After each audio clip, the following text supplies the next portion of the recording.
One of the videos that went viral recently was of the Minister of Women Affairs, Uju Kennedy-Ohanenye, who was saying recently at an event that young children in schools should be allowed Friday off in order to learn some skills, which includes learning how to make sanitary towels, learning how to make toothpicks, cotton buds, little things according to her, how it's done in China, so they can, begin to earn money and hopefully don't have to always, they can be useful to themselves and useful to the society. She's been praised and also criticized. The critics believe that she's promoting child labor. Others are praising her that it's a good idea. What do you think about this? We'd like to open our phone lines for Nigerians. Do you agree or do you disagree? Do you think she's promoting child labor? You can call us on 081-076-41679, 090-241-63440. You can also tweet to us at TVC Connect. Please hashtag YourViewTVC so we can read the tweets. Children we define as below 18, right? So these are secondary school, primary school, secondary school students. And she's saying that Friday should be a flexible day for them to go and learn these skills. What do you agree? Who? I think it's a fantastic idea. I love it. And even personally, as a mother, I'm constantly trying to figure out ways that, my children can learn things. There's a way that our children are growing up so entitled sometimes because the driver takes you to school, brings you back, someone is cooking for you, someone is washing. If there was something, like even in the school system, that allows for them to learn something vocational on the side, I think it's a fantastic idea. It's a fantastic idea because here in Nigeria, where we are as a country today, we're talking about poverty and we're talking about different ways that we need to bring ourselves out of poverty. We're talking of building our children. And we want a country that, we are responsible. I know the conversation of those who are saying child labor, I do not agree this is the same as child labor because we're talking about how we can have some hours within school, school time. It's not something that they're saying, do not send your children to school. Let them sit down from morning to night and just keep churning out this. That's not what she said. And that's not what I heard. She's saying that let's find a way to add it to the education that they're getting, so that they're doing something. And then we're building our children. They're learning responsibility. They're learning production. I mean, how is that something to criticize? I don't say anything to criticize here. Okay, let me come to the other ladies. People will say we do vocational now today. We do vocational, we do brownie, we do home economics as kids. A lot of us did all these things, but really, did we really use these skills? I mean, how profitable were these skills? So maybe those who are saying child labor, let these kids focus on education because we believe that everybody wants their child to be educated. Of course. So until you have that degree, you've not gone to school. So do you think that those who are saying that she's promoting child labor, and she has not said stop education to have this. I think people need to understand, properly before jumping into conclusions. I got the dictionary meaning of child labor so that you get an understanding. It says child labor is the exploitation of children through any form of work that deprives them of their childhood, interferes with their ability to attend regular school, or is mentally, physically, socially, and morally harmful. That's not what she's saying. She's looking at it from the angle of we have always been a certificate-based economy. And where has it taken us to? Nowhere. She's saying, let us look into creating a skilled economy. And that's what is obtainable everywhere else in the world. People are learning skills. We finish with all our certificates and we still go back and learn those skills that would have helped us. We have a lot of children who are not able to go to school because they don't have any skill. When anything happens to their parents, that's the end of that education because they do not have any skill. Now, the home economics we did in school and all of that was not directed to achieving a goal. What she's saying is, let us plan it in such a way that these Fridays, they stay back to learn something towards, there's a goal, towards production. So we look at, okay, what are we lacking in this country? Do we have as little as toothpick? Can we begin to get these kids to learn the production of toothpick and extend it? Probably starts, you go to some events and you see children arts where they are selling their artworks. Schools do this sort of events. They are marketing and parents are buying and they make money for the school. Can we now channel it in such a way that we are building our country into, and also we know how to over-pamper children in this part of the world, especially if you are a bit wealthy, middle class. The suffer I suffered, I don't want my children to suffer. And we don't raise responsible children in the sense that they don't know that it's time to begin to create, to think up, to innovate. They just wait. Okay, you hear them having conversation and they're saying, I want to work in so and so place. I want to work in. We don't hear our children saying, I would like to do so and so thing. I would like to solve so and so problem. Right. So this is trying to regenerate or re-engineer us into a skilled economy, which will take us out of this poverty we're suffering. Government cannot do everything. Okay, let me ask you concerning the fact that people are saying that her own children, maybe start your own child first. Maybe your own daughter. Maybe would you let your own child go and have that kind of skill? Because they felt that it was somewhat condescending for her to say that. It was easy for you to say. Because your own children don't probably go to private schools and they look abroad. Are you saying that the children of the poor should not get this certificate? Because, and I want to link it to the video of a young girl. Everybody was crying yesterday. I mean, the university girl that was saying that she wants to go to school. Everybody was passing the video around that she was part of the protesters in Union Live. I don't want to drop out. She don't want to drop out. That they moved the school fees from 25,000 naira to 200,000 naira. And when I looked at that video, many people were emotional. And I was saying to myself that, okay, university really isn't for everybody. Yes. Some people don't go, some people go. But in a skilled economy, as this minister is trying to project, it's not everybody that can go to university or needs to go to university. Do you think we should start that conversation of we need people who are skilled, not necessarily people with degrees? Okay, so yes, we need to scale up Nigeria. We have a huge skill gap. We have unemployment rates of 33%, which is officially. So it's more than that. Yes, that's official. But the youth unemployment is over 42%. So that's almost like 50% of youth are unemployed. And the real issue is not that they don't have certificates, it's that they don't have skills. We have a skill gap. The jobs that we have, the people we have cannot do the jobs. So we have people, a lot, we have jobs, a lot, but they cannot fit. There's no match. So we have mechanics, for example. we have a gap in skills. We have a gap in productivity. We have a gap in resourcefulness. We have a gap in resilience. We have a large chunk of people who just want to shortcut their way. Let me bribe my way to get a certificate and I get a job, or I scam my way into making money and have a lot I blow. We're not discussing about how to build that spirit that grew Nigeria back in the days, the spirit of hard work, the spirit that built the pyramids, the cocoa, go to the southeast, like the palm oil in Benin. How many of the people that are producing palm oil in Benin are Nigerian citizens? So we have opportunities to grow wealth. You know, let me go on a quick break. When we come back, we'll open our phone lines because it's not about us. Usually I like to find a way to balance it, but the truth is that we need to expose ourselves to more opportunities outside formal education. And I think that's what this conversation is heading to. Stay with us, we'll be right back.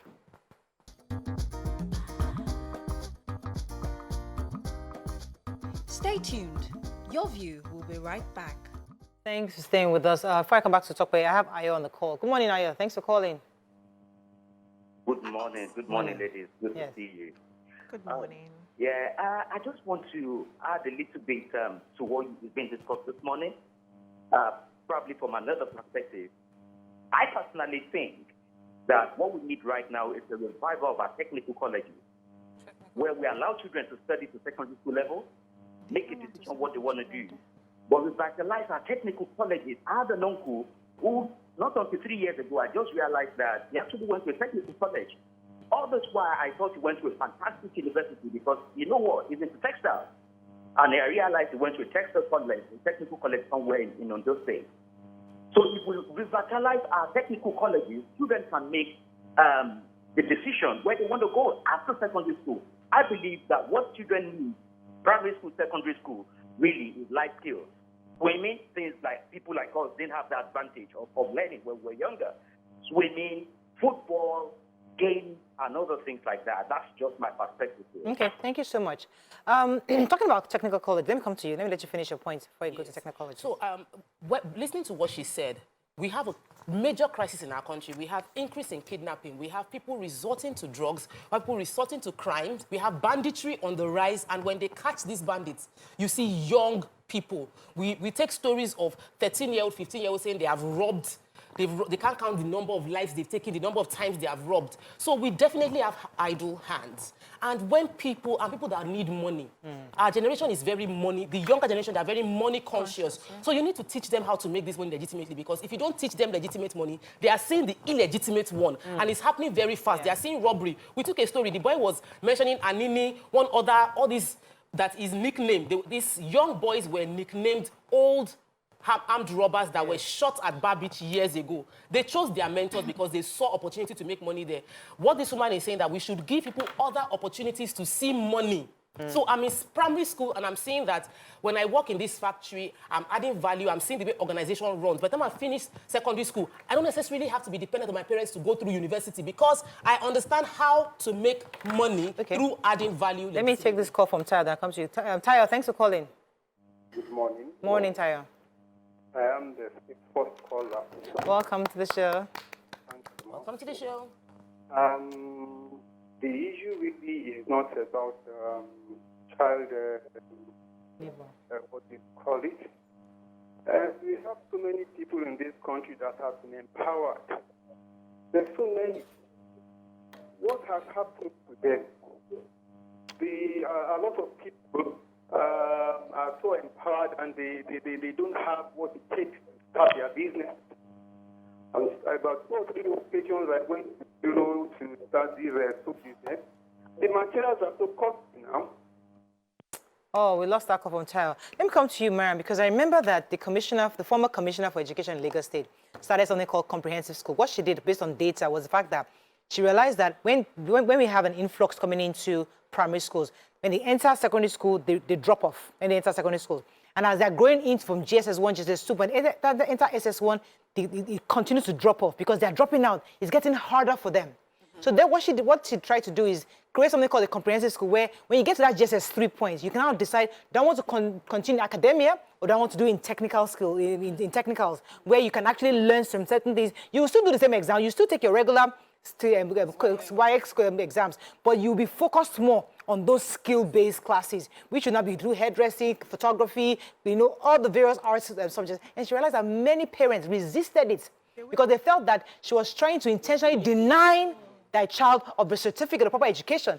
They didn't understand it. In their own mind, I want my child to have a secondary school cert degree. I want my child, and she kept saying they will get a degree, but academically, they're not at that level. Maybe they should try something. It was really difficult. Eventually, so how do you think we can change our mindset towards this? So first of all, we need to understand why we think that way. We're coming from a place where we used to say, I used to hear this a lot growing up, God forbid my child will not be a tailor. God forbid my child will not be a hairdresser. We looked at some professions as professions for those who didn't have, who were not educated, quite demeaning.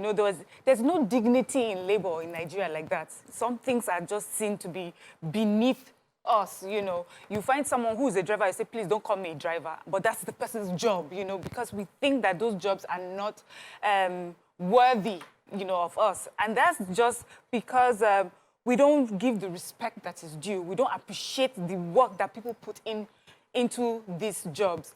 And when we start thinking differently and giving people the respect for the hours they spend to learn these jobs and also to provide the services, we will come out of that thinking. Secondly, people mistake learning skills as if it means a lack of intelligence, a lack of education. I have seen that even those in America and abroad, if you look at their lifestyle, they're very hands-on. For those even who don't go to school or have any major education, even those who have a lot of education, they do some of their carpentry themselves. They do painting themselves. They change bulbs. Many of our Nigerian men don't know how to do these things because, they are a special breed of people. They will know how to fix their cars. And based on the skills, how knowledge is and how skill is, it builds. You have learned how to do this. You would learn by the next generation or something else with education, with exposure. You learn to build computers. It must start from somewhere. It doesn't just fly and happen to you. So if we're not a nation that understands the nitty-gritty, the foundational importance of having those skills, to even upgrade or upscale to where because I hear a lot of the comments is, oh, people are learning coding. People are not even doing toothpick now, they are making floss. The person that is making floss started from toothpick. Came from a society that they understood how to make toothpick and built on it. That woman is not saying do not have an education. She's giving us, and I think this is one of the most relatable policies. Many of the policies we hear is how we bring it into Nigeria. It does not make sense. But now she's... Homegrown. Yes, homegrown policy. And I just... You know, sometimes I feel Nigerians, we just like to argue. Let it just be that we do not accept it. Let me just say something against this. But I think that this is a fantastic idea because it's not child labor. She's not saying your children should not go to school. She's not saying your children should be at work from morning till night and then you pay them little or nothing. You know, isn't it better to have your child in school who is able to do this than have your child on the road just hawking bread from morning till night? Right. Or gather them together and be asking them to beg, because we know that some people do it as a business. You gather your children together and put them on the road just that they are begging. But in this case, she's saying, go to school and on the weekends, learn a skill. Right. Let me take this call from Oluwashola. Come to you, BC. Oluwashola, thanks for calling. You're live. I've been waiting for almost 5 minutes. Sorry. Yeah. Good morning. I'm very happy. Good morning. I'm the first time. Welcome to the show. Welcome to the show. In this part of... Hello, could you hear me? Yes, very clearly. In this part of the world is one of the funniest places to be. The reason being that you should define education for you. We believe in this part of the world that education is ability to read and write. Education is ability to educate. And that's one of the major factors we are facing in the country. That's one of the reasons that the level of unemployment is on a daily basis. If you go to China, many of those guys that are very creative, very creative, many of them are not university graduates. Many of them attended... Let me come to you. Sorry we couldn't hear you very well, Oluwashola. Let's talk about mentality. Because, I mean, before the show started, we discussed about the 24-year-old who was complaining that they are home or something like that. I can't remember, somebody was saying the 24-year-old was complaining that only is being raised by a single mother. And you're thinking the 24-year-old has a full adult. In fact, some people get married at the age of 24. Yeah. You know, so our thinking of, you know, we have to have this education. My child must wear that gown of secondary school and then they go to university. Is the thinking of every parent. Every village woman is hoping that her child will do that. It's a dream, which is a legitimate dream. But in a society that needs skilled economy, as you said earlier, we need to start relooking at that, okay, reviewing that. So how do we help a woman who all her entire life is just to send this child to university? And this child might actually be more effective as a mechanic or be more effective as a carpenter that can make a lot of money. But how do we change that thinking? So first of all, we need to understand that the way the colonial masters brought education was to keep us in perpetual poverty. It was deliberate. Because if you look through their economy, they themselves till today don't do that much of education that we do. They already know what they need. So from very early, a child is being directed towards what intelligences are higher in the brain. And I've always explained it here. People should go and read up on Howard Gardner's intelligence. There are different types of intelligence. Parents don't like to hear the truth. Not every child is tailored for the educational system. You would give them the basics, primary school, secondary school, then they go to where they are more naturally inclined to be, where they can excel. After that, we're still doing our masters at this age. You can always go back and get that education, but then, or that certificate, but then you're already building on your skill and you're giving value to get money out of it. That is where we are supposed to be directing our children to. But because top-best children are going to the university, BC's children must go to the university. And I'm not looking at, do they have the skills? Do they have, I had one help at a time, and everybody was like, she must go to the university, she must go. I've looked at this girl. There's no brain for university education. And I was saying it as an educationist. They were arguing with me, no, let it not be said you did not train her. I said, keep this girl in the kitchen. She is great. There were 2 that came. The other one now is doing excellently in Owerri as a caterer. She's making serious money. She can always go back tomorrow to do one course of She can do anything. She's making serious money. She's moved to her own apartment. She has money. She's not relying on any man. She's going to her business and all of that. And they started together. The other one that they said, you must send to school, has dropped out how many times? So we don't like the truth. We don't like to hear the truth. We are constantly comparing ourselves to other people. Oh, because this person is doing. You know what will be good for us? I wish those technical people, the electricians, would have a meeting to bill us per hour so that we know that we should respect what they are doing. Because abroad, hold on. You call them to come and fix anything for you. You pay per hour. We take advantage of them. We look at them like they are nothing because they don't speak English and they don't have a degree. They are not wearing a coat. They are not wearing a suit. They are not wearing a tie. But they are actually intelligent in their own way. So people should study and understand where your intelligences are and hone the skills that will put food on your table. Let me take this call from Mrs. Gabriel. Thanks for calling. Oh, I'm so sorry I lost that call. Let me take this comment from Ifama Eleni Toba Johnson. Really interesting. She says that, hello, Mo, the minister's suggestion should actually be a national policy. We don't understand the capacity of children. Children at the development stage are wired to be exploitative. Yes. Exposing them to skills acquisition deliberately is impacting learning process. As we grow older, we discover our ability to do and be better when we do things repeatedly. Put children through same process and will build mastery. According to her, I support 100% that skill acquisition be part of our school curriculum. Let me add something small. So, they tackled the woman as saying that can she send her own children? Let me give myself as an example, right? I have hawked before. I have fried pekere. Yes. Are you serious? And sold before. I have done nails. Painting nails when nails just started at the time. I have a lot of skills that I'm not focusing on right now because, of course, as you grow, my brain is so expanded that anywhere you put me, I can survive. Absolutely. I can take care of myself. And how did I start honing that skill? I had a grandmother who was doing a lot of things. So at age 7, I could sew. I could knit. My daughter just knitted a kimono for me. When I got to the US, my sister collected it. Full kimono you can wear to the beach. You have to expose these children, like this text just said, because their brain has that capacity to expand. And as they are trying out different things, they can tell where they want to go. Some people will start out with that toothpick, and they realize that, there's something else they need to add. That will make, today. Yes. Started from I have sold things. I have carried tray in Asaba to sell things. And it didn't stop me from having education because my brain too could take education. So let's do things right. Olufemi, thanks for calling. You're live. Hello, Olufemi, you're live. Thanks for calling. Hello? Yes. I think he's listening. Are you listening to the TV? Calling from here. Yes, go ahead, please. Yeah, I'm listening to your TV. Don't listen to me directly, not the TV. It's delayed. Okay. You see, what I mean is that the topic you are dealing with today is a very vast topic that cannot even be finished today. Vast. Because if you look at the background of everything, myself that is sitting down here in London,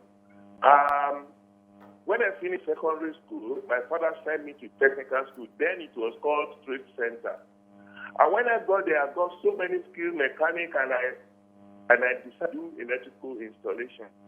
And then when I left Nigeria to this country, I got to this country, what I did was to upgrade electrical installation by going to various other, doing some little other courses. And after that again, what happened is I decided that what am I going to do? Let me look for another job again I will do, because when I first got here, I went and learned the standard of, went and learned driving.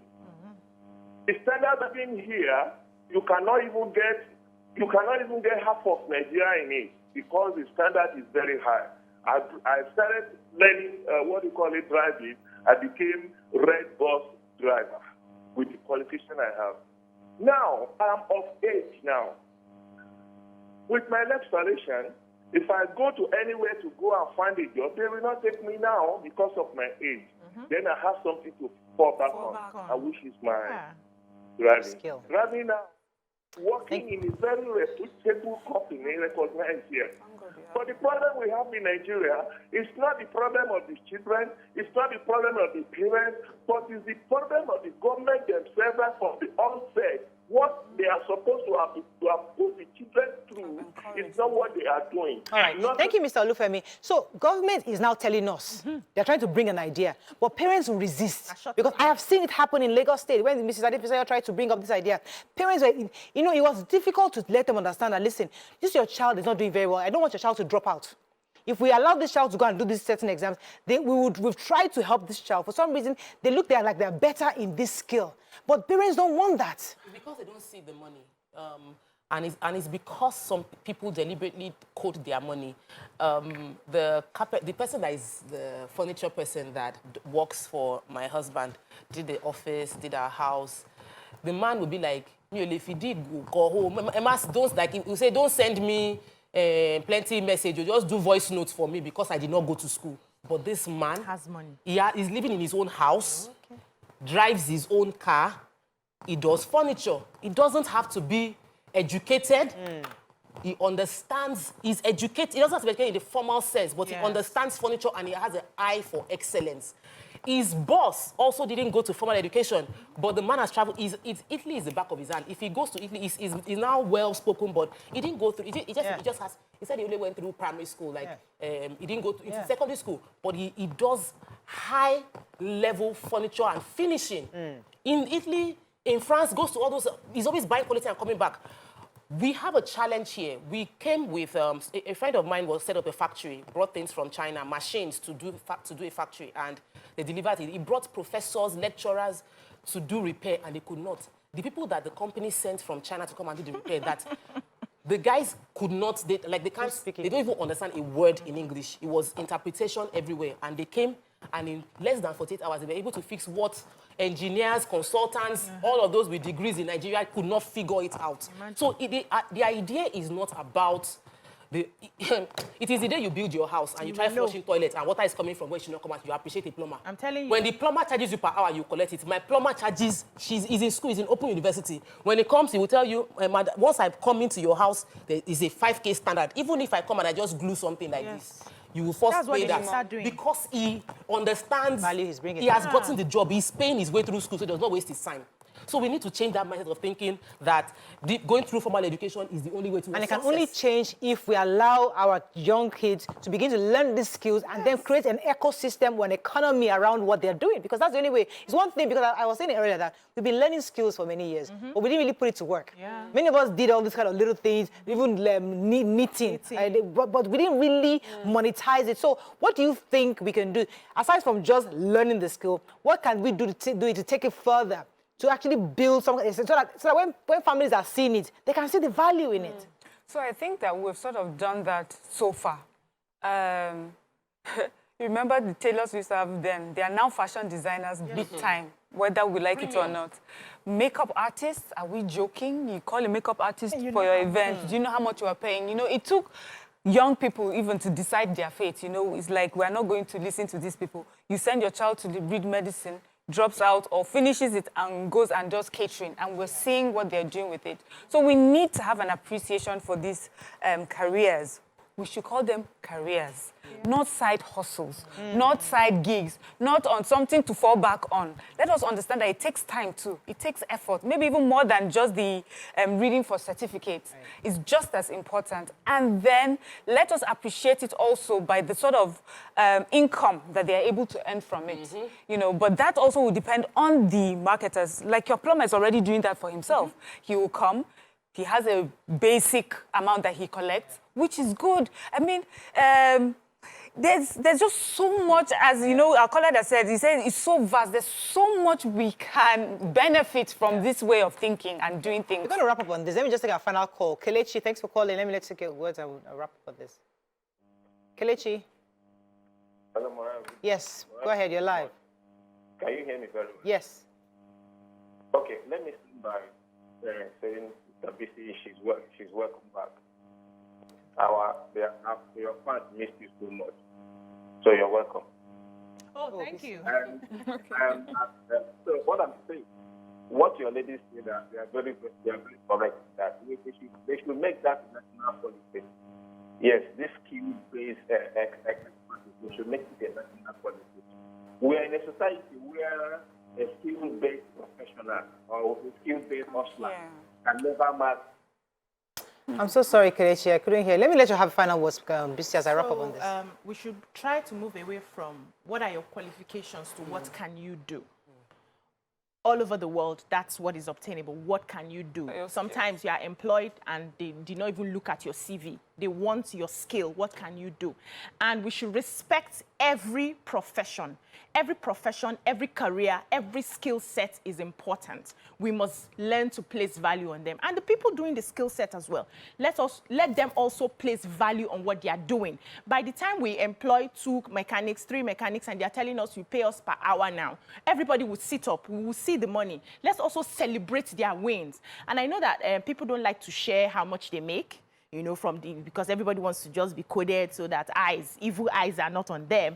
But we can also begin to encourage people that I am so and so. Coach Charis, the owner of Coach Charis, did not get any formal education. Today, he's doing cars and he's a big boy. So we can still go there. It doesn't mean that you are closed off.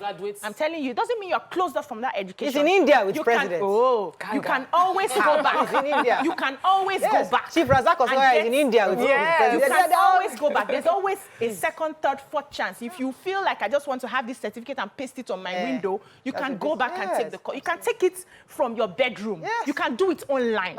You don't have to waste how many years of your life. And I also believe that university education should be for matured minds.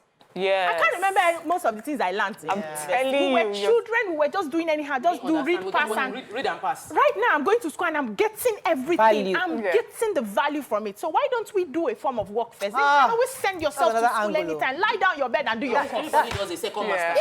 The first master people are doing now, they don't use it. They don't understand business before going for the master. It was until I did my master's in marketing and media marketing that I understood the technicalities of the work that I'm doing. I even appreciated it better. Hey, when I was in school, I was just doing it to pass. Now I explain, I appreciate the value. I appreciate the value. Let's take a few comments and we wrap up on this. Any comments that's important? None? Okay, I think we can wrap up on this. Okay. But, yeah, go ahead. Okay, this is Adi Baptist says, please allow her to on her mic. I think when I was saying to BC to off her mic, says, if I were to be in government, one of the policies I will implement is to modify and professionalize the informal sector. It is the role of government to ensure these informal sectors grow and create a structure so they gain from the taxes. So I think I would like us to encourage the minister. It's a good idea. Many Nigerians, many well-meaning Nigerians appreciate the idea, but we are used to hearing idea and poor implementation. So we'll be monitoring the Ministry of Women Affairs to see how they can help in implementing this. They will need as many stakeholders as possible, but I think it's a great idea, and I think it's hopefully the economy will benefit. Can I have a few things? Yes. So some persons are responding on YouTube. Mount Rushmore says President Goodluck Jonathan did not learn skills. Everybody cannot be the president. President Bola Tinubu Ahmed did not learn skills. Everybody cannot be. No, hold on. Everybody cannot be the president. Ngozi Okonjo-Iweala did not learn skills. Everybody cannot be Ngozi. Is that what he said? No, hold on. But everybody. No, let me even respond. Everybody cannot be Ngozi. I said. Okay, just mentioned a few names. So we need to understand that we cannot all be heads. If you have a creature with just heads, it will be a monster. We have different aspects of our body that are useful. You can be a tail and be an excellent tail. You can be a leg and be an excellent leg. You can be the hand and be an excellent hand. I am not the president today. Does not mean that the president is better than me. You need to learn to stay in your place. What it means for me is, can I stand? Can I give value? Can I make money for myself? Can I take care of my entire family and all of that? Can I be important in my own space? I don't have to aspire to be Ngozi Okonjo-Iweala. There can never be a second Ngozi Okonjo-Iweala. There can never be a second BC Ugbo today. Simple. So everybody should learn. Ask yourself, what am I empowering my children to do? If I'm not there today, can they stand on their own 2 feet? That's all you need. I think this conversation is not really about saying some people have become president. We're talking about options and what you would like to give your child, you know. And many times we try to box them So think about this as giving them even more opportunities that they can express themselves and somehow, and sometime in the future, bring value to themselves and to their community. If you look at it that way, that this is an addition, not a subtraction, then you would appreciate this policy better. Yeah, absolutely. Okay, I think we can wrap it up on that. Thank you so much, Lee. Let's go on a break. When we come back, we'll take another celebrity. Just stay with us. Right back. Stay tuned. Your view